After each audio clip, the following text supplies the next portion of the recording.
Job, యోబు గ్రంథంలో ఇంకొక ఉదాహరణ మనం చూద్దాం, where God allowed Satan to harass Job సైతాను యోబుని వేధించినట్లు దేవుడు అనుమతించాడు.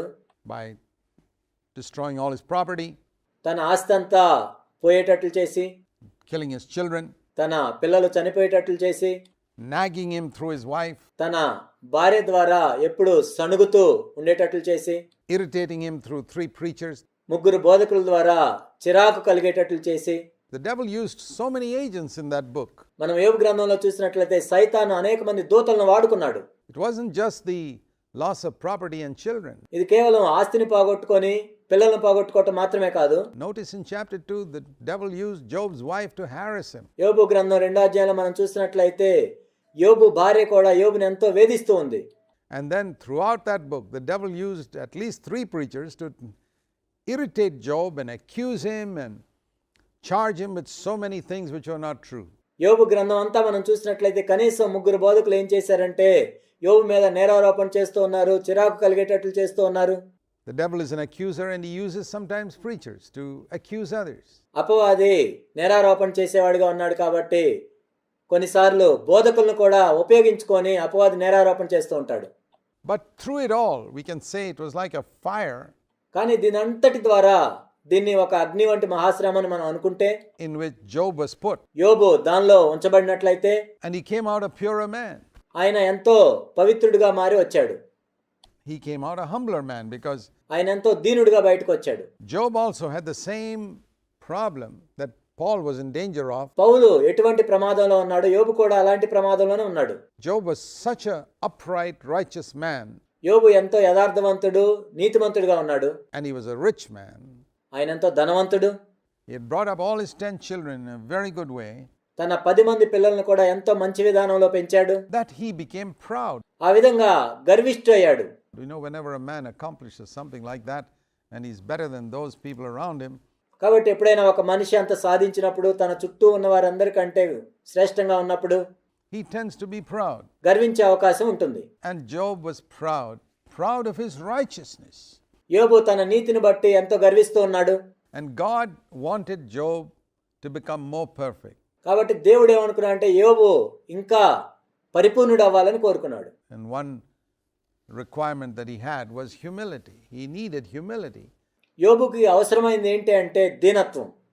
And the only way to bring Job to humility was by allowing Satan to trouble him and harass him. కాబట్టి యోబు దీనుడు అవ్వాలి అంటే ఒకే ఒక మార్గం ఏంటంటే అపవాదిని ఉపయోగించుకొని యోబుని వేధించాలి. Just like God allowed Satan to trouble and harass Paul.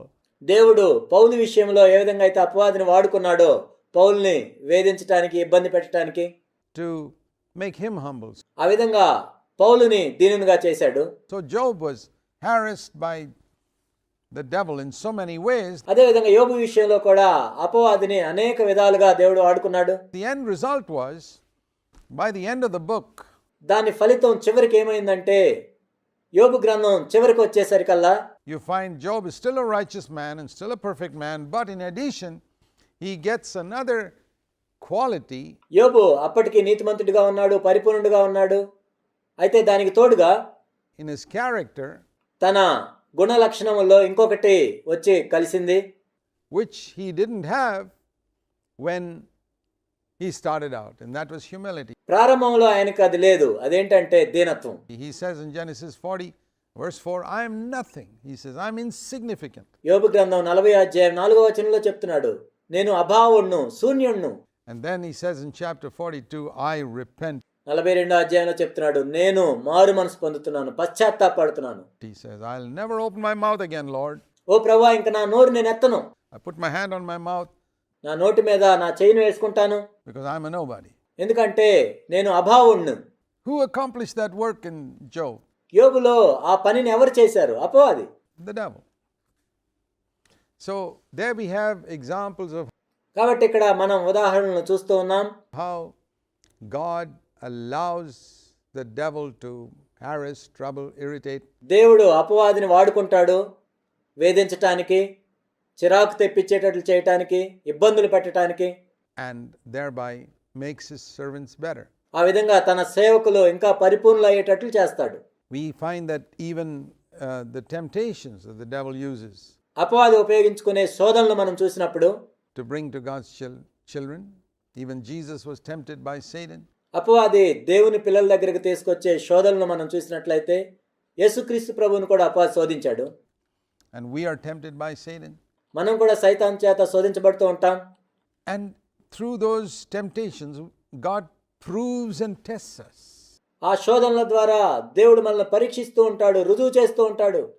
To see whether we qualify for His service. తన సేవకు మనము అర్హత కలిగి ఉన్నామా లేదా అని ఆయన చూస్తూ ఉంటాడు. The Bible says in the last days there are going to be a flood of deceiving spirits. Bible ఏం చెప్తుందంటే చివరి దినాల్లో అన్ని మోసగించే ఆత్మలు ఉంటాయి, ప్రవాహం ఉంటుంది. That are going to come upon this earth. ఈ భూమి మీదకి వస్తాయి. Now God could stop them, but He doesn't. కావాలంటే దేవుడు వాటిని ఆపేయచ్చు, కానీ దేవుడు ఆ విధంగా ఆపేయడు. Why doesn't He stop these deceiving spirits from coming into the midst of the church and into the midst of the world? Because దేవుడు సంఘం మధ్యలోకి, లోకం మధ్యలోకి మోసగించే ఆత్మలు వచ్చేటట్లు ఎందుకు అనుమతిస్తాడు అంటే it's through these deceiving spirits that God is going to test ఎందుకంటే ఈ మోసగించే ఆత్మల ద్వారానే దేవుడు పరీక్షిస్తాడు. many people, including His own children, అనేక మందిని పరీక్షిస్తాడు, తన సొంత బిడ్డలను కూడా పరీక్షిస్తాడు. to see what they are really seeking for. వాళ్ళు నిజంగా దేన్ని వెతుకుతున్నారు అని చూడటానికి. And think of the story in the Garden of Eden. ఏదోను తోటలో జరిగిన దాన్ని మనం చూసినట్లయితే God could have stopped Satan from coming into that garden very easily. సాతాను ఆ తోటలోనికి ప్రవేశించకుండా దేవుడు ఆపేయాలనుకుంటే ఎంతో సులభంగా ఆపేయచ్చు. But He didn't. కానీ ఆయన ఆ విధంగా చేయలేదు. Because Satan came in, Adam and Eve were tested. ఎందుకంటే సాతాను ప్రవేశించాడు కాబట్టి ఆదాము హవ్వలు పరీక్షించబడ్డారు. It was Satan who came and invited Eve to take part of that సాతానే అవ్వను ఆహ్వానించి ఆ పండును తినమని చెప్పాడు, forbidden tree. నిషేధించబడిన వృక్ష ఫలాన్ని. If he were not there, it's possible that Adam and Eve may have just gone past it. ఒకవేళ అపవాది అక్కడ లేనట్లయితే ఆదాము అవ్వలు దాని గుండా వెళ్ళేవాళ్ళు కాదు. But because Satan came through the snake and put certain suggestions, సాతాను ఆ సర్పం ద్వారా ప్రవేశించి కొన్ని సలహాలు ఇచ్చాడు కాబట్టి into Eve's mind and made her doubt God's love, అవ్వ మనసులోకి ఆ తలంపుల్ని ప్రవేశింపజేసి దేవుని యొక్క ప్రేమను అనుమానించేటట్లు చేశాడు. that's what made her finally fall మొత్తానికి ఆమె పడిపోయేటట్లు చేసింది ఆ తలంపులే. and eat of that tree. ఆ తర్వాత ఆమె ఆ వృక్ష ఫలాన్ని తినింది. Why didn't God stop Satan? మరి దేవుడు సాతాన్ని ఎందుకు ఆపివేయలేదు?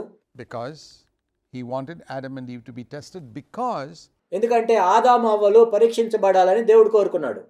man cannot be holy without being tested and choosing.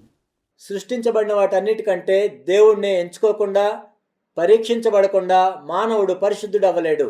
God above everything else He's created. So here are a number of examples. We can only go by scripture. లేఖనానుసారంగా మనం చూసినట్లయితే ఇక్కడ కొన్ని ఉదాహరణలు ఉన్నాయి. But here are some examples that show us that God uses Satan to accomplish His purposes. మరికొన్ని ఉదాహరణలు మనం చూసినట్లయితే దేవుడు సైతాన్ని ఎందుకు వాడుకుంటాడంటే దేవుని యొక్క సంకల్పం నెరవేర్చబడాలని.